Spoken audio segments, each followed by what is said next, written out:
We are supposed to go live. Yeah. I've been starting this episode with really bad accents. The last few. I don't know. Is that a nervous thing? I don't have a microphone. Oh, man. We're such pros. Is it a nervous thing? I don't know. Am I nervous about this podcast? I mean, just like, is it like a distracted type thing? You're going on retreat, so maybe you're just like, you're actually halfway to Sacred Heart, or wherever you're going. That's right. I don't know what it is. Hello, everybody. I don't know. That's possibly the most insulting British accent I've ever heard. Feel actually just belittled. Well, have you ever heard yourself do an American accent? Yeah, it's awful. Laura's told me multiple times. Yeah.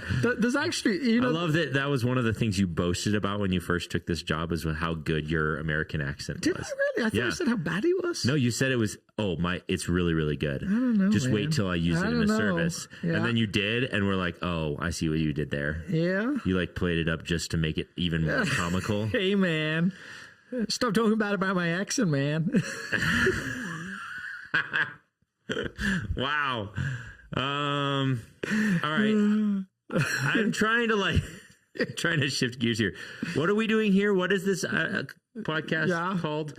We're supposed to talk about. Welcome to the Red Couch Theology podcast. Yes. All right. So I learned one thing from multiple comments that came in, and one of our quote unquote questions that came in this week. I learned that people like you better than they like me. I don't think that's true at all. I think this was a fully objective comment. Yeah, so someone came rushing to Alex's defense about the whole Broncos not making it to the playoffs joke that Alex made a few weeks ago. Yeah. And they're like, funny is funny. I'm a Broncos fan, but that was funny. And I was poking fun at Alex that no one thought it was actually funny. Yeah.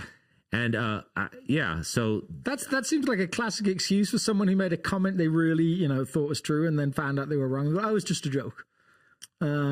Clearly nothing I said was either funny or true. So y'all rushed to Alex's defense. Fair enough. You evidently was funny. It was genuinely funny. I don't always think the things I say are funny. I regularly don't, and find out that they're regularly not as well. But that was genuinely a moment where I was like, I'm so pleased with that comment. I know you were. Tripped off the tongue. It showed so much that you were pleased with it. It's like when a comedian, like most comedians, when they are, well, I guess there's a style. There's a style. Yeah, there's a style. I remember the first time my wife told me a joke.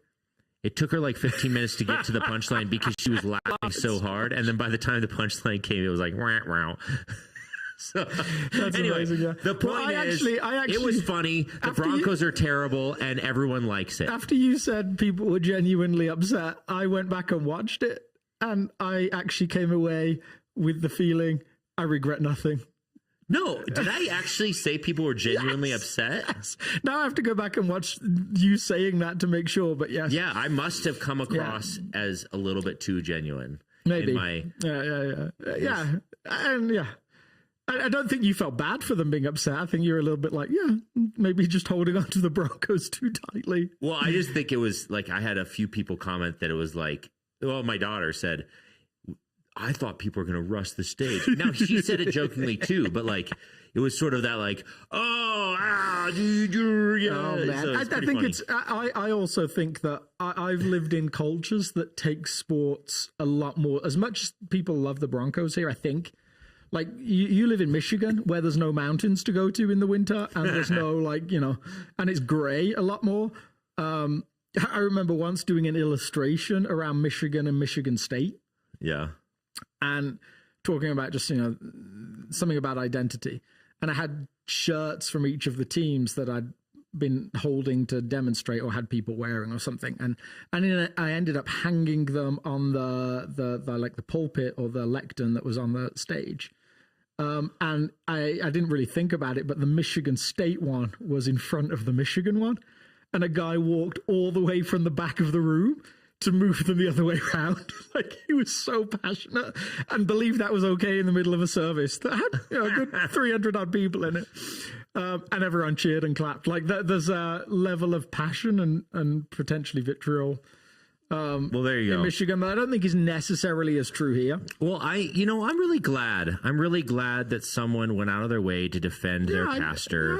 That's I probably a good appreciated it. move. Yeah. Just so you know, Alex and I are good. We don't hate each other.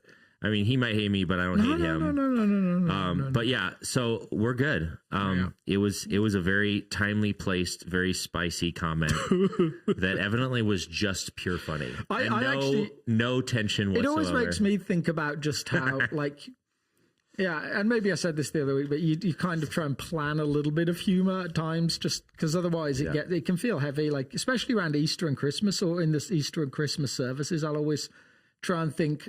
I think we talked about this at Easter. I was all the way in the couple of weeks before when you said, how do you feel about the sermon? I'm like, I feel good. Like, I feel like it's structured, organized. I'm just, there's some levity missing that I just don't know where.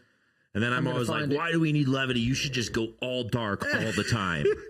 I don't know. To be fair, au contraire, I feel like we landed in this good space of Advent because I teased you about not being able to take the worship dark.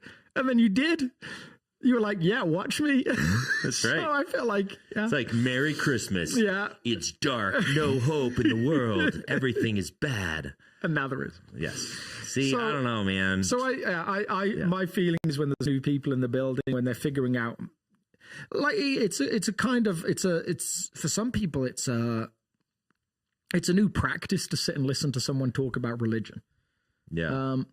And so even just like tapping into some of their... This isn't a religion, Alex. See what I did there? So you're in one of those moods today, I can tell you. am. Like, you're going to just be... Yeah.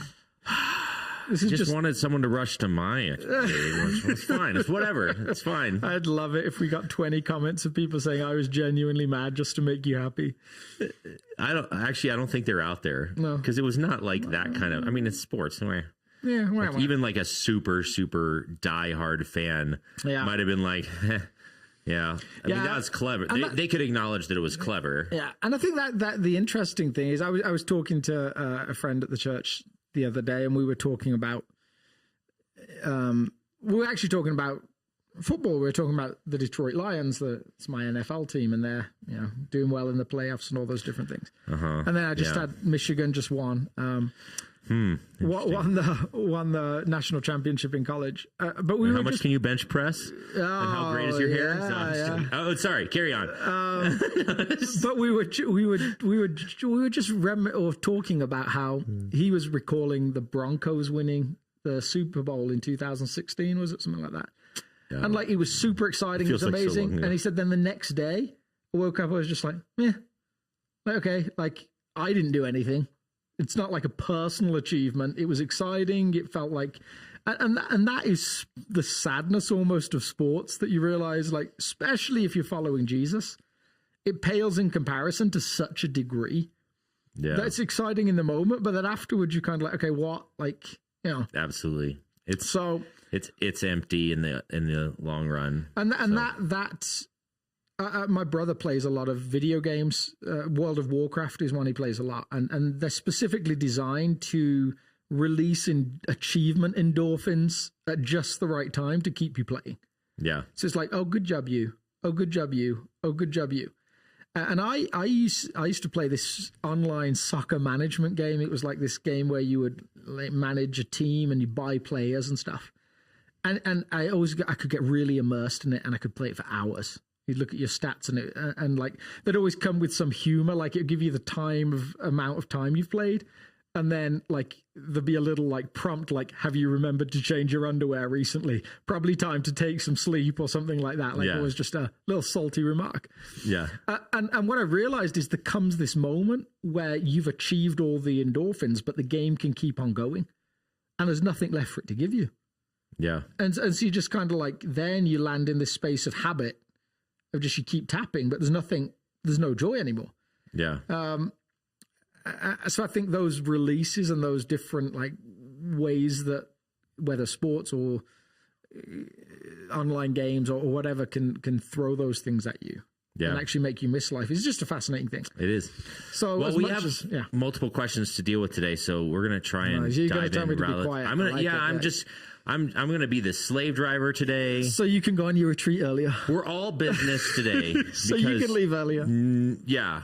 So I'm salty today because of this. Yeah. Anyway, so if you have a pressing problem Aaron needs to solve, so we can't leave at 1 o'clock. Wait, what was that? So I talked on Sunday. We've been doing this series that we call Mindset. It's around mental health. It's an interesting one because it's not like the whole picture. I just picked some nuggets out of a book that I was reading and thought, oh man, those are things that really feel like I'd love the community to hear more on. So if you've never had a chance to read Emotionally Healthy Spirituality, it's a great read. Pete Cesaro is a guy that has been through some trauma. He was a pastor of a very successful church, really started to blow up on him.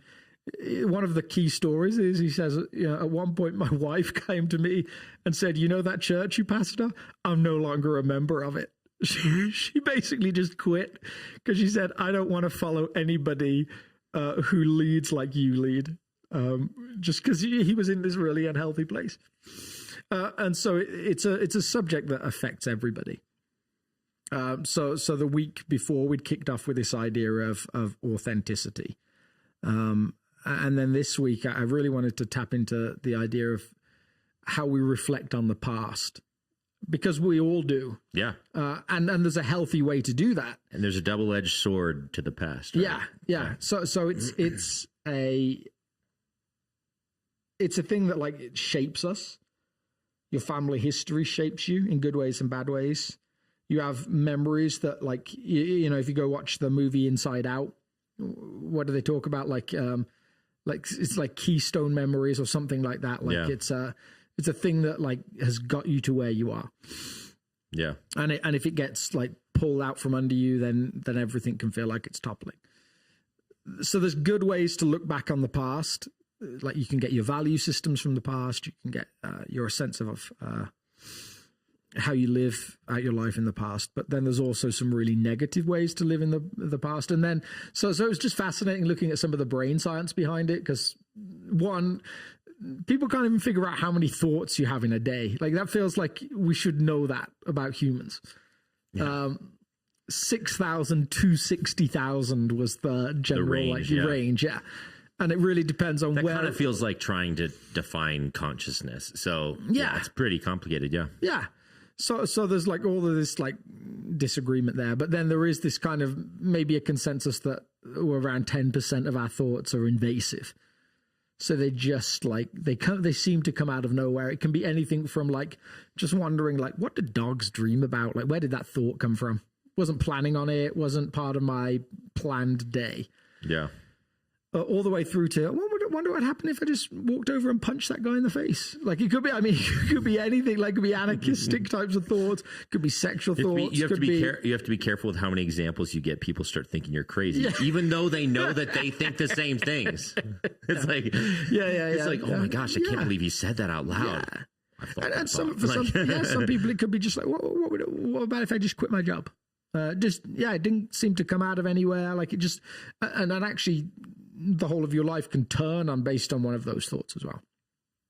And then about 75% of those are like negative or unwanted, things that we're trying to get rid of. And it seems like the general conclusion is actually a really bad practice is just trying really hard to stop the thought occurring to you. And that I think as Christians is a fascinating thing because I think we tend to think, oh, if I'm more like Jesus, I shouldn't think those things ever. Yeah. And actually, the overarching story seems to be, no, it's what you do with that thought. And actually, just trying to fight it back is not key. Actually, just moving on to something healthy and good. Like, I think it's Philippians that phrases it, whatever's good, whatever's lovely. Think on these things. Yeah. So I think that actually brings us to a natural one of the questions that came in. So let me see if I can find the right one. Let's see. Yeah. So this question came in, not being stuck negatively in the one's past. well, how would you say this sermon topic relates to someone getting back to their past to process old traumas? Yeah. I've heard Christians say, why are you dwelling on that? You need to let it go, or those sorts of things. In other words, is Paul saying that it's wrong to try and process old traumas? Yeah. And I think that because that's kind of what it sounded like just a second ago. Yeah. So it shouldn't, and I don't think it did it in the sermon, because I think I tried pretty hard to make sure that when actually processing the past and learning from it is a really healthy thing. I think some of that feeling or sense that that's what the passage is talking about comes from our English word forgetting, which probably isn't the best word.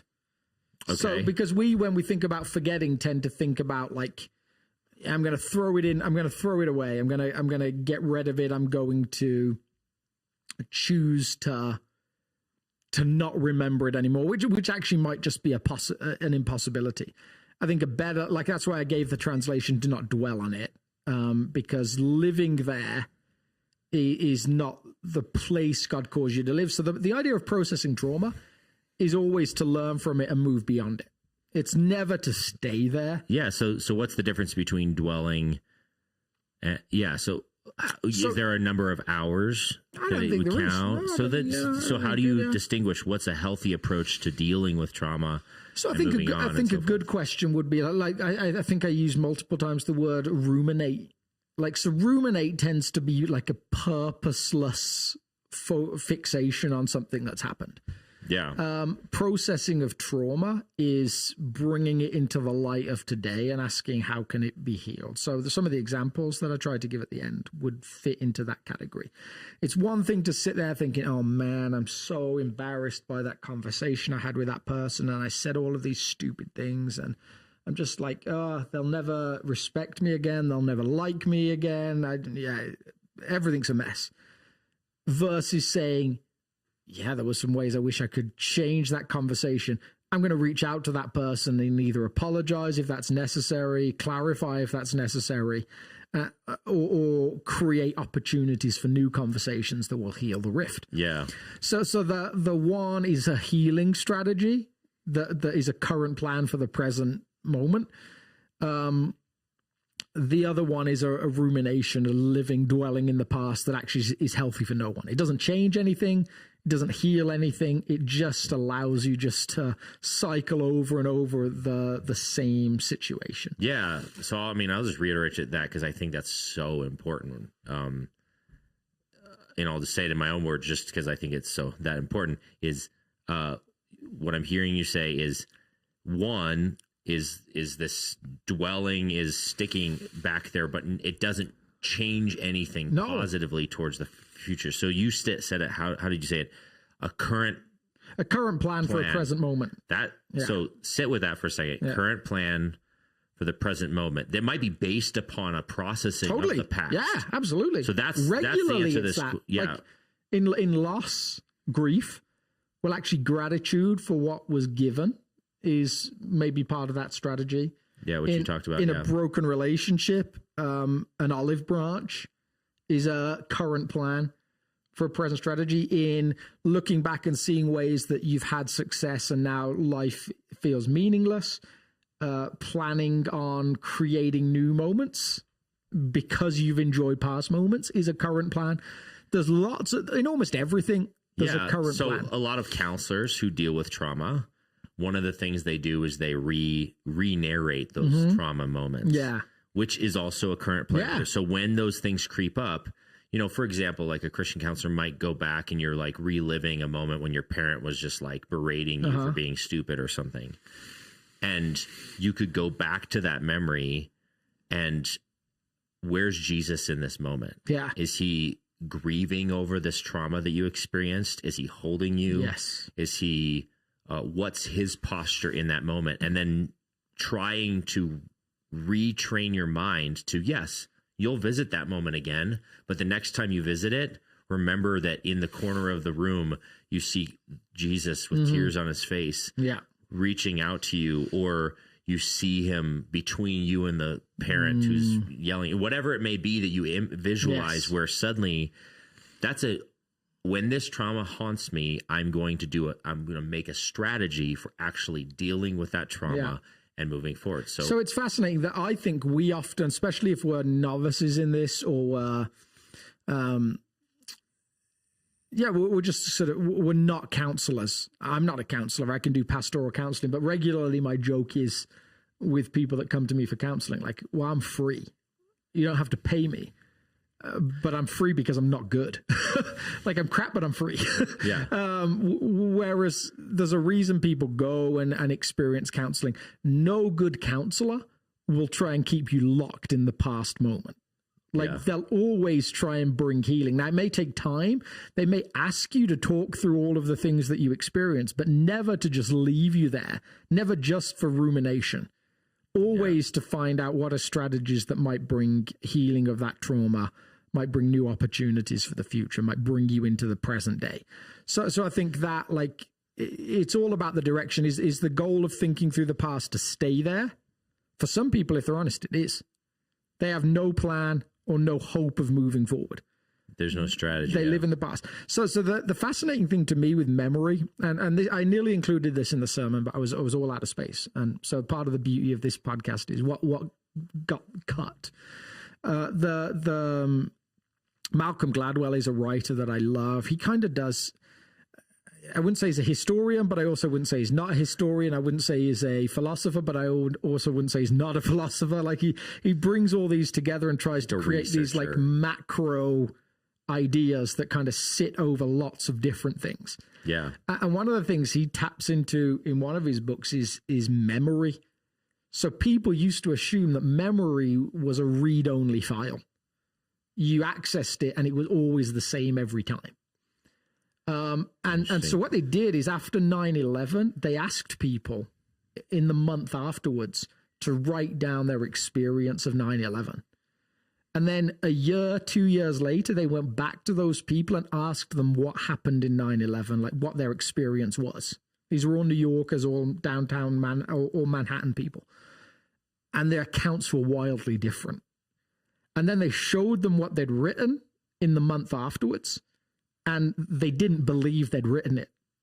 Or they believed they were lying, and they couldn't figure out why they were lying. So they'd have all these people like, I lied to you. I don't know why I lied, but that's not what happened. That's not where I was.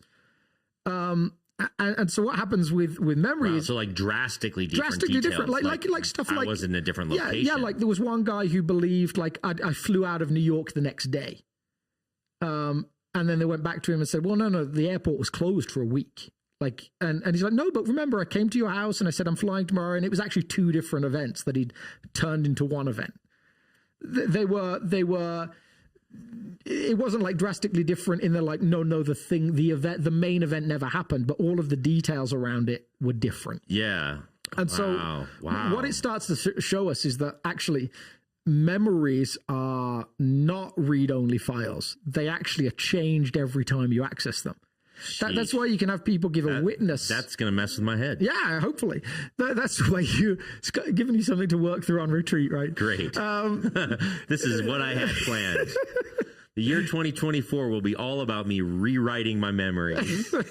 Maybe that's a good thing. So it's every time you access it, it changes just a little bit. That's why when people get up and give witness testimony, they're not always lying, at least in their own mind. They would pass a lie detector test, but the information isn't always as accurate as they think it is. They're trying to give accurate information. Their understanding of the information has just changed. So there's actually some health and some negative points to that. Like, one, when you remember something that brings shame or guilt or sadness, any of those bad emotions or those negative emotions we might talk about, you may not be as accurate in the memory as you think you are. So you may picture someone you had a conversation with them and you remember, oh no, they were like pulling this face and I could tell that they hated me and that they never wanted to talk to me again. And you're like, yeah, maybe. But also maybe you changed that memory just a little bit and now the reaction looks different to you than it really was at the time. Yeah. It also means, on the plus side, the thing that you're talking about, where you go back and you get to picture Jesus in that situation with you and think about where he was. Well, actually, yes. Eventually, when you go back and exercise those memories, because it's not just read only, you do get to tap into Jesus in that situation with you. Yeah. So there's this beautiful little story about a Russian kid who he emigrated to America, and he was in Sunday school. He had a traumatic background. The teacher was showing him pictures of the class pictures of Jesus one day, because he really didn't know much about faith at all, growing up in a communist worldview, and showed him a picture of Jesus and said, "Who's this?" to the class. And the story goes that the kid said, "That's the man that sat in the room the night my daddy shot my mummy." Now maybe actually that's the actual story. Maybe that was real, and no reason it couldn't be. Yeah. But also maybe there's been a narrative to him as well that's reminded him, no, Jesus was there even in that terrible moment, and now his memory says, yeah, absolutely. Wow. Either way, it's this thing that's bringing healing to him because the memory's changing. Yeah. Fascinating. So all just interesting. So which I think just reiterates why a series like this is so important. And, we cycle back to this kind of theme all the regularly time as a church, because emotional intelligence, emotional health is such a massive marker of maturity in the way of Jesus, because you aren't going to meet someone who's like extremely mature in the faith, that has that like aura about them where you can just sense that they live in the presence of God, who also hasn't done deep emotional work. Yeah. It just doesn't. And the two like, have to go hand in hand. Someone can memorize the Bible and not do emotional work, and they will not be a mature follower of Jesus. Yeah. So data input is not the way forward. It's about learning how to process the inner soul world and why am I behaving the way I'm behaving, and all of these sorts of things. Yeah. If you want to work on some of that, a great book that I've actually just been listening to on audiobook over the like every night at the moment, because there's just some stuff I wanted to really sink into my soul, is a book called Abba's Child by Brennan Manning. And he really has this beautiful focal point on I'll say it, Abba for those few English speakers. Abba. Oh, yeah. Who knows? You said it quick enough that I wasn't sure if they caught it. Abba's Child. Is it ABBA? Right? Is that like a rhyme structure? I don't know.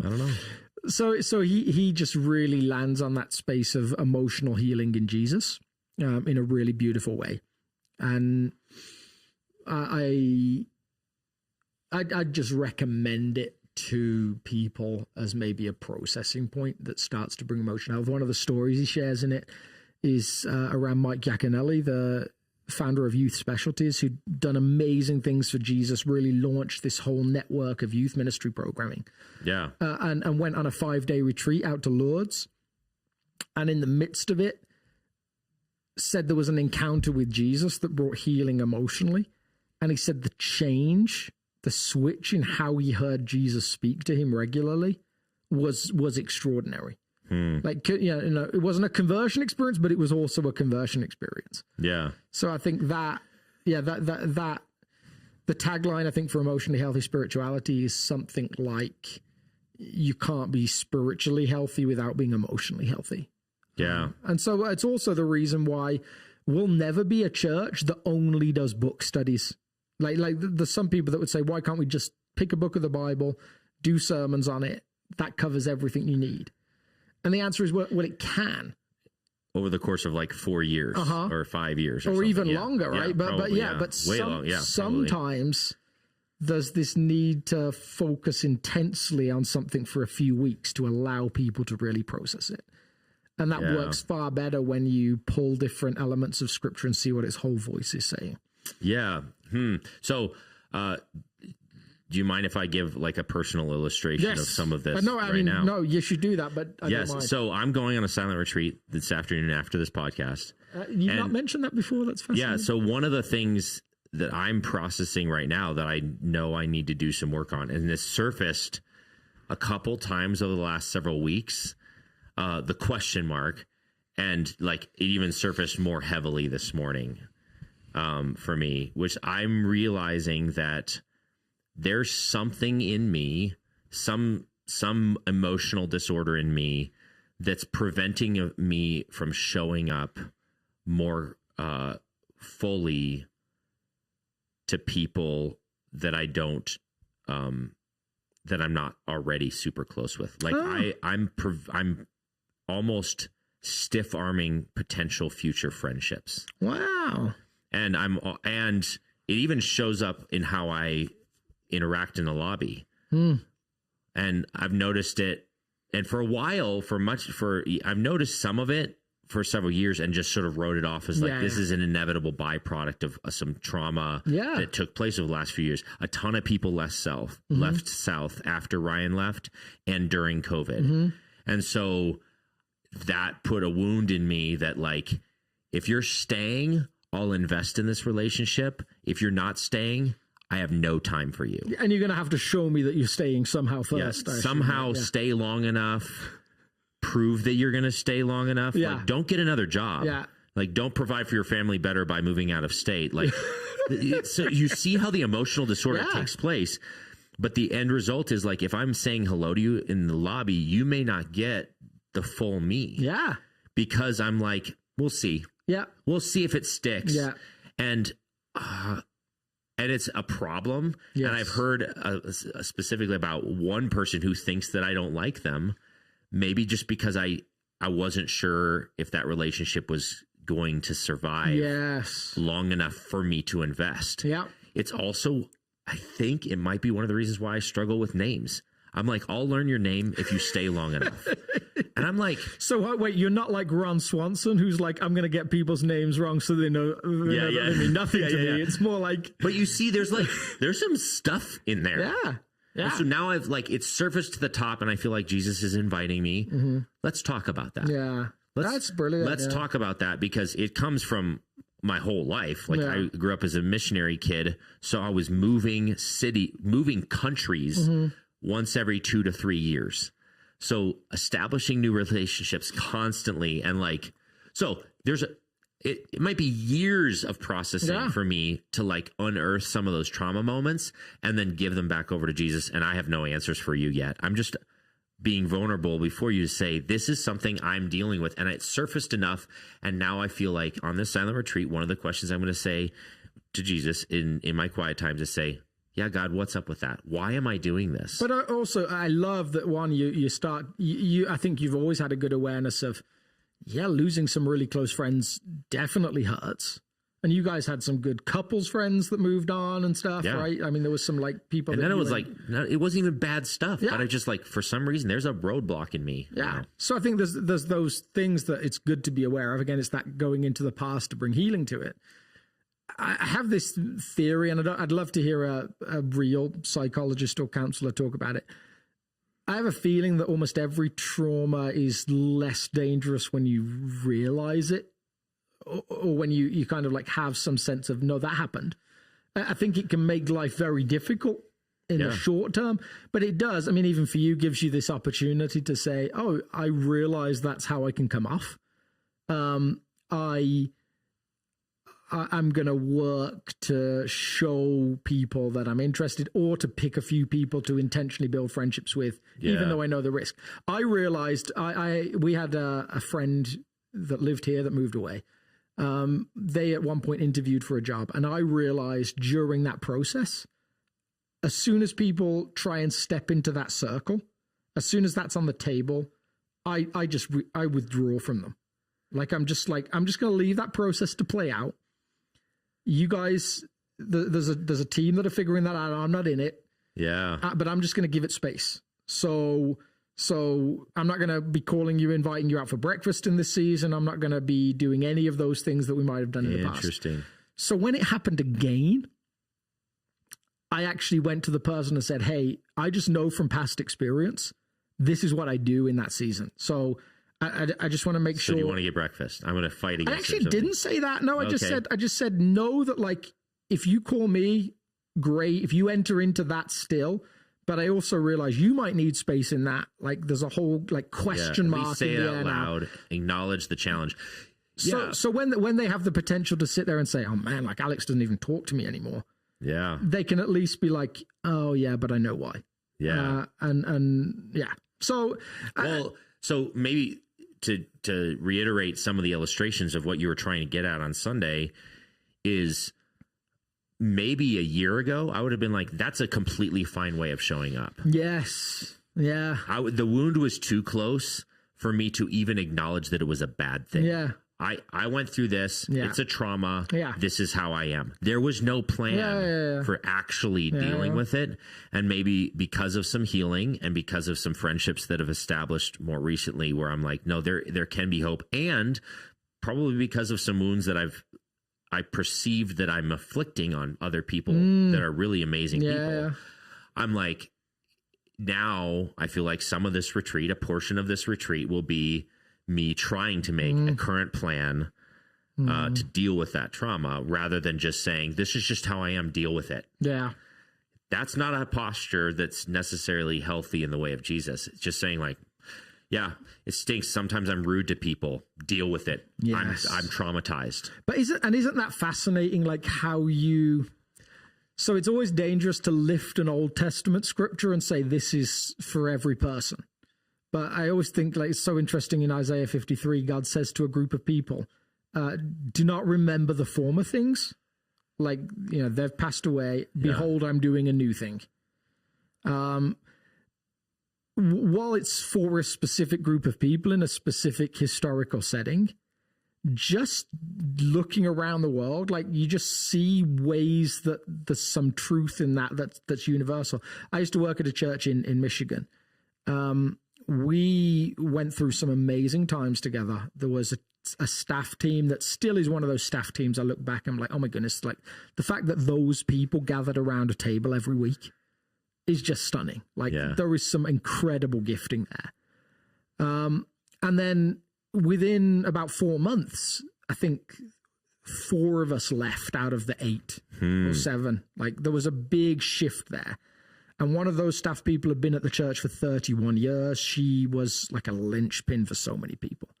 I was the youth pastor. I had a distinct like group of people. I preached fairly often. That was like people liked that. It was a change of pace. There were some good things that had happened.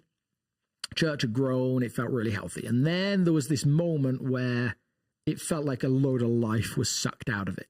And I actually went back. And there was COVID as well, all those different things. I'm like, oh my goodness, this is like a ghost town. This feels so unhealthy. It feels like something that's like, that's dying. But the lead pastor stuck around. Like he stayed and he kept working and he kept growing. He actually entered into a load of this emotionally healthy leadership stuff. He really tapped into that. And then I went back not long ago and I'm like, oh my goodness. It's a lot. This is amazing. There's like so much life here. And there was actually this moment where one of the staff members on stage that wasn't there when I was there made a joke about another staff member and everyone in the church like chuckled along and it was this fun little moment. I'm like, there's 5, 6 years ago, that would have been me that was either making the joke or the butt of the joke. And now like, I'll have people. I don't even know these people, but there's life here. I maybe know 40 to 50 to 60% of people. And I'll still have people text me saying, we miss you or we love you or all those different things. But I'm like, oh, you guys are okay. Yeah. And I love that. I love that God has changed that narrative and he's brought new things out of old things. And he does that as individuals and he does that for churches that are willing to stay and work with him. Yeah. To process the past and move into the new. So one of the things that gave me hope to go on a journey and even explore some of this, and this is an ongoing thing for me, but like I thought of Dan Elliott. Yeah. So Dan has been a part of Souths when there was 1,000 people here. And then it was all the way down to 180, then back up to 600 or 700, then back down. And I'm like, this guy has said goodbye to so many people, amazing people. Yeah. And yet he has this posture of open-handedness where he sees them, some of them who leave, maybe even some who leave, with challenges and stuff. And he just embraces people so well. And I was like, there is a way to say goodbye well, because I see Dan do it. Yeah. So I need to figure out that way. Yeah, well, actually, Danny's one of those people that when I think, like, what does emotionally healthy look like? Like, and I could be wrong. Like, he knows himself, I'm sure, better than I do. But I'm like, maybe he's a basket case under the surface. He's got us all fooled. And I'm sure he won't. He was on the phone when we were in the office earlier, and he was talking to a car dealership, and he sounded kind of grumpy. And I'm like, I'm almost relieved. Like just like you are. It's good. You're a real boy. That's like. So you're right. It's just like there is, and a good friend of mine who served in a church a long time, she always said to me, Alex, like, you will not believe the joy there is in staying, and staying a long time. Because at that point, I think I'd done 10 years in a church in England. That's a long time. Yeah. And then 6 years in a church in Michigan, and then 2 years in a church in New York, which is a weird, like, weird blip almost. And then came here. And came here with this premise of we're looking for a community we can stay like 20, 30 years in and start to know people on those levels. Yeah. There'll always be moments in that where you tell yourself, oh, it'd be easier to fix this in a brand new situation. Yeah. It'd be easier to start again with, wherever. Yeah. And it's very rarely true. It's the classic grass is greener parable. It's easy to tell yourself in a marriage, oh, it'd be easier to just start again. Yep. And it's easy to tell yourself like the good stuff's usually on the other side of working through it. Yes. Not ditching it. And so with yourself, like, well, what's the danger there? Like, well, there is no new that you can tell yourself that, oh, it'd be easier if only, like, what can you do? Yep. You might convince yourself, oh, in a different setting, I'd be different. That might be your out. But in reality, you're always going to be you. You're going to take your stuff wherever you go. Like the same challenges I have as a pastor. If I went to a church in California, same challenges would be there. Yep. Because I'm good at some stuff and I'm not good at some stuff. So the thing that the emotionally healthy thing for me to hold on to has been, actually, like, I have to learn to do some stuff I don't love doing sometimes, and that's a good thing. Yeah. And I think, like, we're meandering around. I guess this feels like this emotional conversation or something. Meandering through the emotions. It's hard, but pinpointing like what's even under the surface sometimes. But like, I think one of the things I'm experiencing a lot of joy in leadership right now.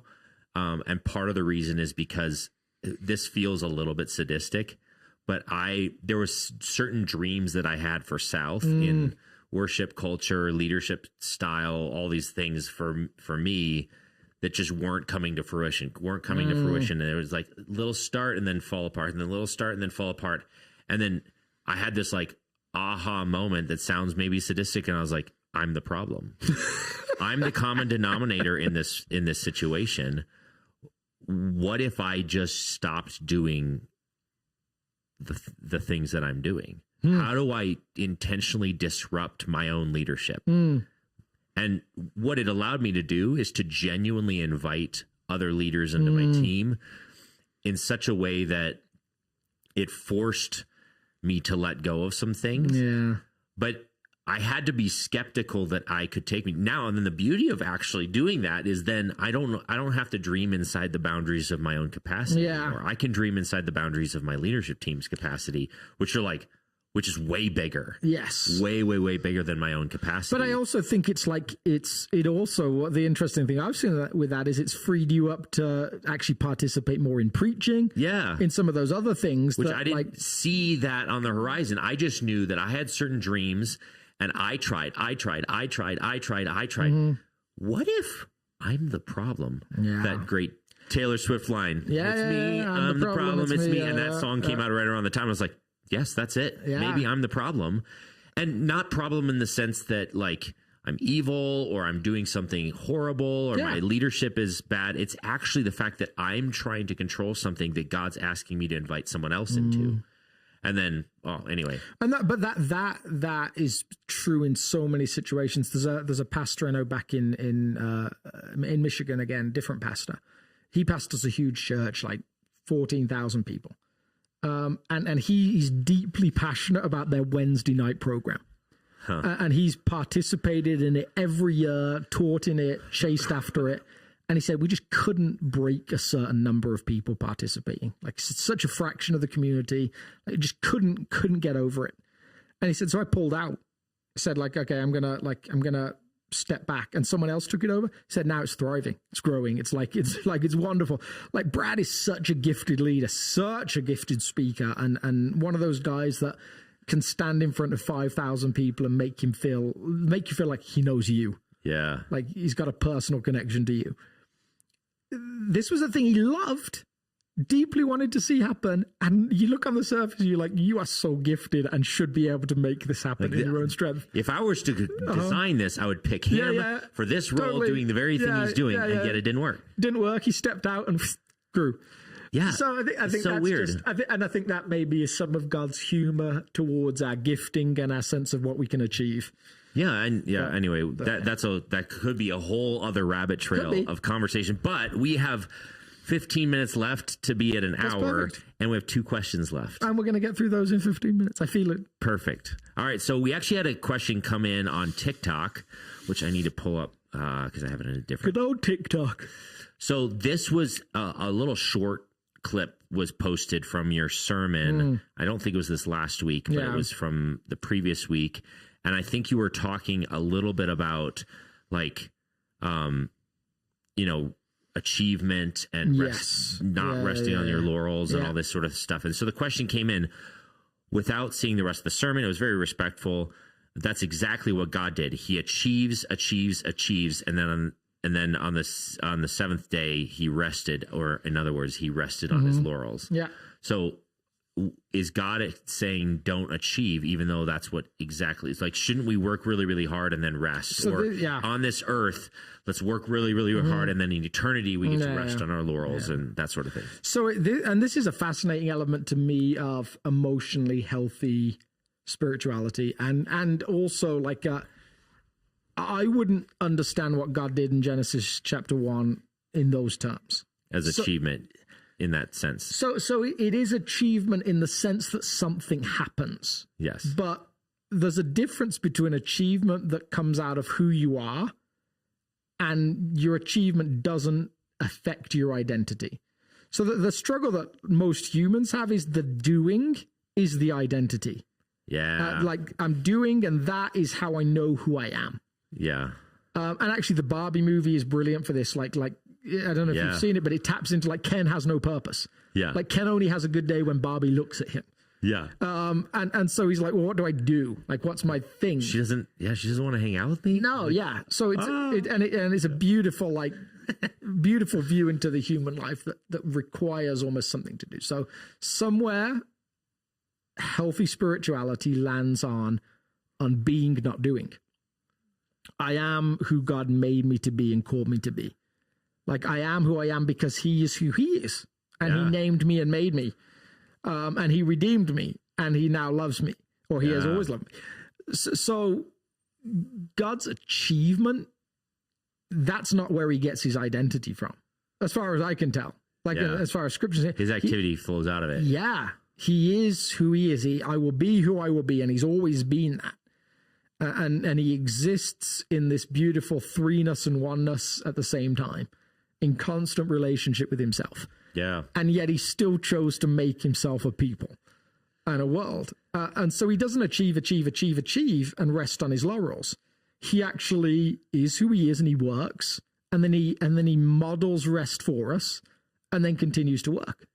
Yeah. So, there's so many things different about the creation story for this. That's one. The other one is he goes back to work. Yeah, totally. So, and then, so it's not like he just, and can you imagine God, if he's like, create, maybe they'll think this is cool. Maybe they'll think this, and then 7th day he rests, and then like, he's like, what do you guys think? Did I do okay? Totally. Yeah.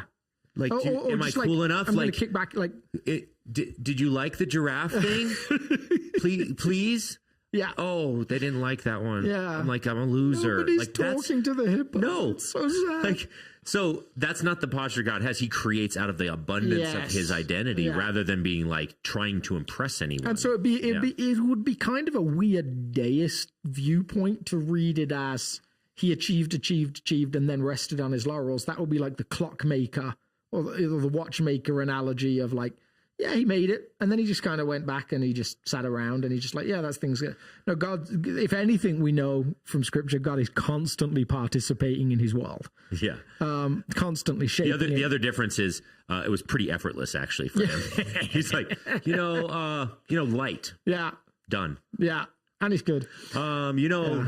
Ocean. Yeah. Done. It's like not a whole lot of effort was involved necessarily. So I don't know the person that asked the question, and we probably don't even know if we can contact them, but I think that's what I would say. It's not quite the same. Yeah. But I get the tension in the question there.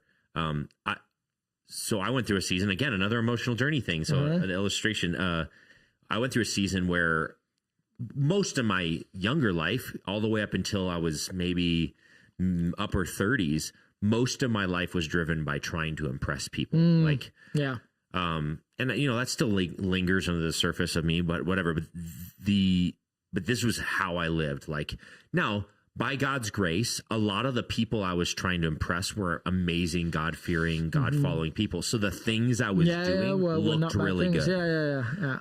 But the actual drive behind it was like, I serve on missions.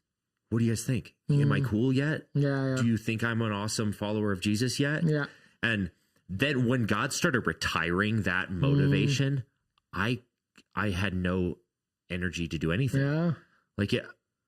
Like who, if I'm not trying to impress anyone, I don't want to do anything. So then I was like lazy, didn't want to read my Bible. And a wise friend of mine told me, like, yes, impressing or people pleasing is a powerful engine. A lot of stuff can happen with that engine in your soul. When you remove that engine, you're going to need a new engine in your soul to get anything done. And I was like, that sounds right. What's the new engine? And it took me a long time to say the new engine comes from my identity in Christ and the love that he has for me.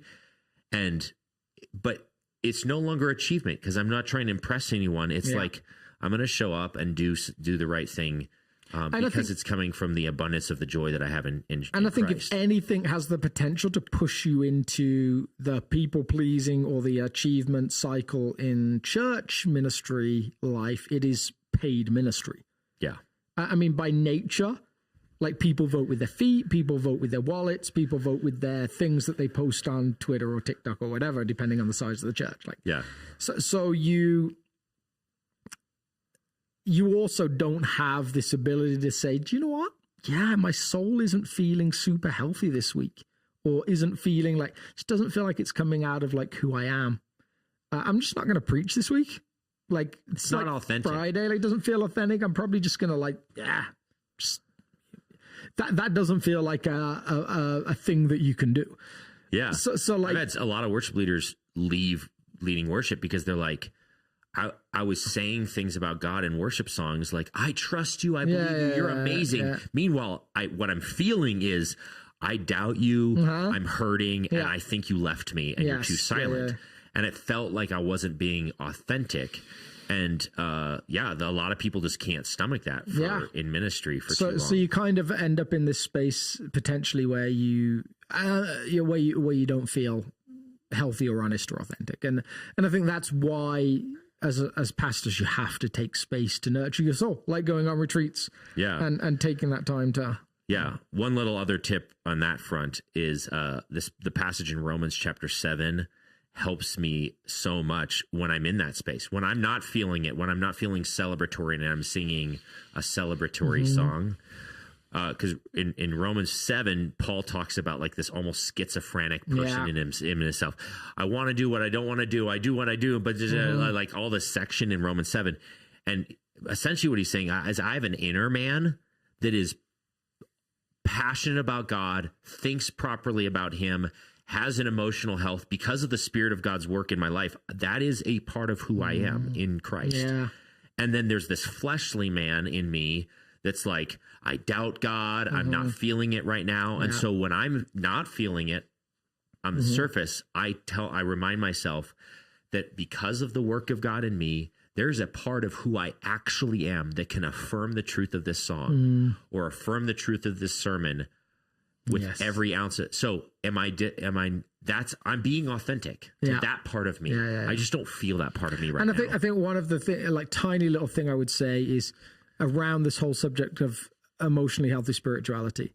One of the greatest things C.S. Lewis ever said, I think, was this moment in the Screw Tape Letters where he observed that the devil's goal is to get you to spend a lot of time thinking about how you feel about God, or what like emotions you're feeling about God, or how God might be feeling about you, instead of focusing on God himself.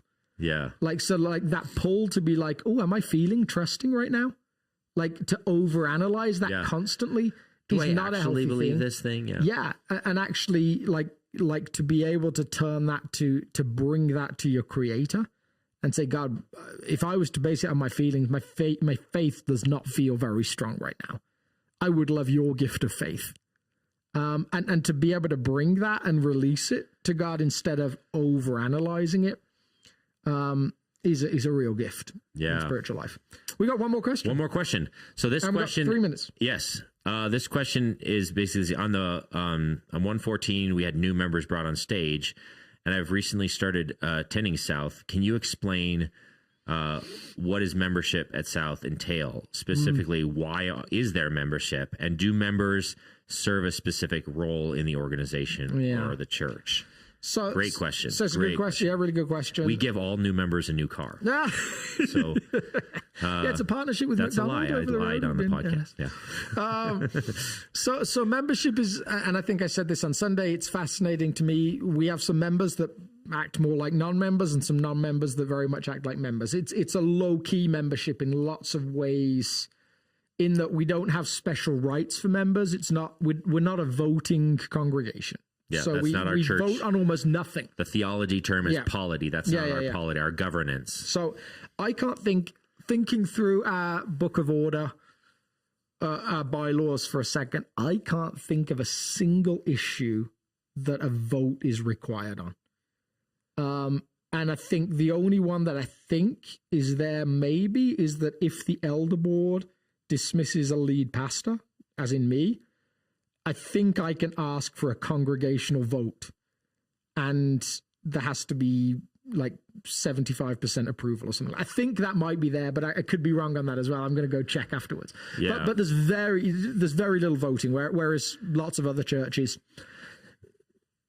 let's pick a good example. So in South, the community, and not just members, but anybody can nominate potential elders. And then those elders are decided by the current group of elders. Yes. In lots of churches with similar backgrounds, the lead pastor nominates potential elders, and then the community votes yes or no on those same elders. So there's nothing like that membership allows you to do. Anyone can come to our annual general meeting. Again, no voting there, but anyone can come, anyone can listen. Members don't approve the budget. Members don't. So really what membership is membership is the ability of a person to say, in my wandering and my decision making around church, I feel like South is the place that God has called me to find us home in the next season. That means that for me to move on, it's going to require something significant, like some obvious sinfulness within the life of key leaders, or some clear breaking with scripture on some really hardline stuff.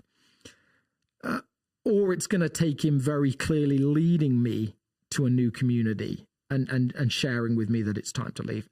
What I'm not going to do is just be here just because, I'm a consumer. I like Alex's teaching, or I like the way Aaron leads worship. And the day that those things aren't there, probably just think about moving to another community, like a transfer portal in a college football system. It's saying, no, for whatever reason, God's called me here. And primarily now my focus isn't just what I might get from it. It's how can I bring everything I am to this community? So whatever you think of yourself as a listener right now, or the person that asked the question, even if you have a low opinion of himself, well, you have giftings that God has given you.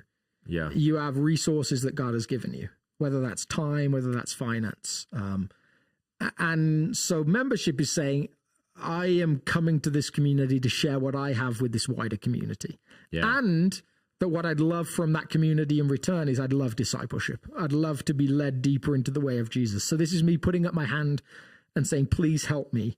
I'm in. Yeah. That means that actually, I'm on board with this. Yeah. And that means what you're actually asking for is you're actually asking for me and then the team of staff and then the elders to, when they see something in your life that isn't in the way of Jesus, say, hey, like, that doesn't look like the way of Jesus to us.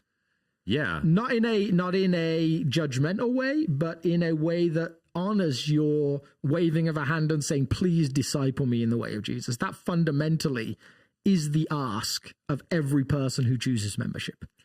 Yes. And then there's also a powerful thing that membership offers the elders and the staff.